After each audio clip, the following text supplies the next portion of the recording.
One है more about प्रीपोजिशन्स। नामयोगी शब्दयोगी अवयव विषे वधु विचार।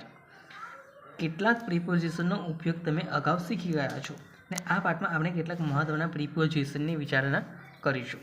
હવે ટુ છે એ ટુની આપણે કઈ રીતે પ્રિપોઝિશનના વિચારણા છે આપણે કઈ રીતે કરીશું તે નીચેના વાક્યોને આપણે તપાસવાથી આપણને ખબર પડશે। My father went to Mumbai yesterday. મારા પિતા ગઈકાલે મુંબઈ ગયા હતા। They took the wounded man to the hospital. તેઓ ઘાયલ માણસને ઇસ્પિતાલ લઈ ગયા। I came to Ahmedabad yesterday. હું ગઈકાલે અમદાવાદ આવ્યો। ઉપરના વાક્યો went, took, came ક્રિયાપદો ગતિ બતાવે છે અને આવા ગતિ બતાવનારા ક્રિયાપદો સાથે જે દિશામાં ગતિ થતી હોય તે સ્થળવાચકની નામની પૂર્વે ટુ મૂકવામાં આવે છે। નોંધ: જો વાક્યમાં હોમ શબ્દ વપરાયો હોય તો તેની પૂર્વે ટુ મૂકાતો નથી। જેમ કે હી વેન્ટ હોમ, તે ઘેર ગયો। તેવી જ રીતે રીચ ક્રિયાપદ પણ ટુ મૂકાતો નથી।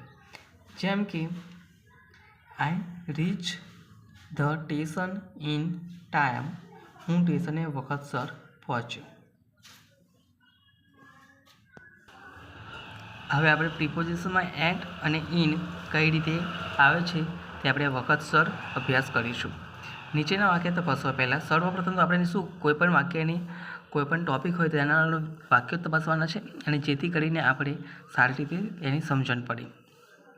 નીચેના વાક્યો તપાસવાથી લુક એટ ધીસ પિક્ચર, કે આ ચિત્ર તરફ જુઓ તેનું ગુજરાતી આ થાય છે you were not at school yesterday, તમે ગઈકાલે નિશાળમાં ન હતા। You were standing at a shop. I live in this house, હું આ ઘરમાં રહું છું। I lived in that house for 5 વર્ષ, હું પેલા ઘરમાં 5 વર્ષ રહ્યો। The train stop at Ahmedabad for half an hour, train Ahmedabad અડધો કલાક ઊભી રહે છે।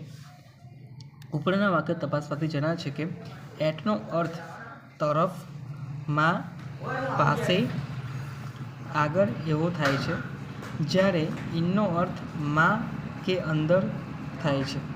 છેલ્લે બે વાક્યો તપાસવાથી જણાશે કે કોઈ સ્થળે લાંબો સમય હોવું કે રહેવું એ દર્શાવવા ઇન વપરાય છે, જ્યારે કોઈ સ્થળે થોડો સમય હોવું કે રહેવું એ દર્શાવવા એટ વપરાય છે।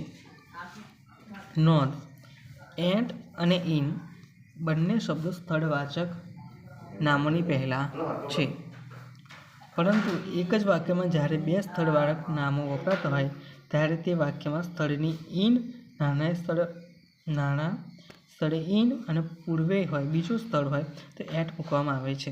જેમ કે he was born at Bhavnagar in Gujarat, એટલે ગુજરાતમાં ભાવનગર જન્મ્યો હતો। Mohan stay at Gomtipur in Ahmedabad, Mohan Ahmedabad ગોમતીપુરમાં રહે છે। સ્ટે એટલે કે રહેવું।